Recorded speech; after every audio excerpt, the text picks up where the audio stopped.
Hello, bonjour, bonjour. Faire un petit cours sur l'origine du mot juif. Le mot juif, Yud, Yudi, Yod. Yud. Qu'est-ce que le Yud? Le Yud, c'est la 10e lettre de l'alphabet hébreu. C'est-à-dire que c'est un point. Le Yud, en réalité, c'est un point. Le Yudi, le juif, c'est un point. C'est pas une religion.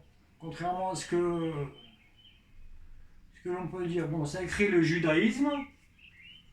Mais le judaïsme, ce sont les descendants de la tribu de Juda.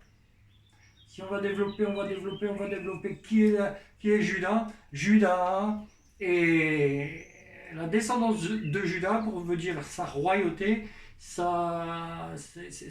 enfants, c'était le roi David, qui ensuite a fait descendre le roi Christ.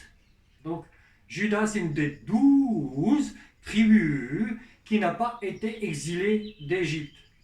Une des 2 tribus, pardon, parmi les 12 qui n'a pas été exilée d'Égypte. Bon, la tribu de Juda, c'est écrit comme ça, parce que c'est une tribu aussi, c'est un lion, ça lie. Le lion, nous devons nous lier pour la parole du Très-Haut. Le lion de Yud, je vous ai dit que c'était un point, c'est la 10e lettre de l'alphabet hébraïque, plus le A. Yuda. Voilà le mot juif. Voilà le lion. C'est l'alliance de la parole pour créer. C'est l'alliance. C'est le point. C'est-à-dire que c'est l'action qui crée l'écriture, qui crée la parole. Nous connaissons Dieu, béni soit son nom, de l'écriture. C'est l'écriture qui nous a rapprochés de l'Éternel, béni soit-il. Voilà. Donc, Yud, alpha, le point crée l'alpha, le point crée l'alphabet. C'est le point qui crée l'alpha et l'oméga. Tout commence par un point en réalité, et se terminera par un point. Voici ce que veut dire juif. C'est-à-dire que c'est la parole qui s'est fait chair. Je suis l'alpha et l'oméga.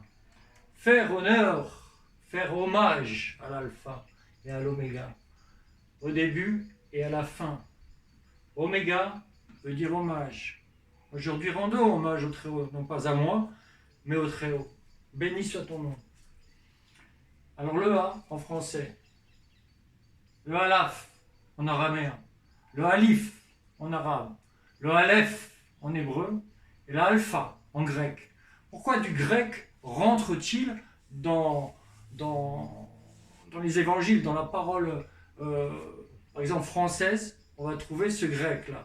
Pourquoi ce grec rentre dans la parole espagnole, on va trouver ce mot, cette phrase en grec.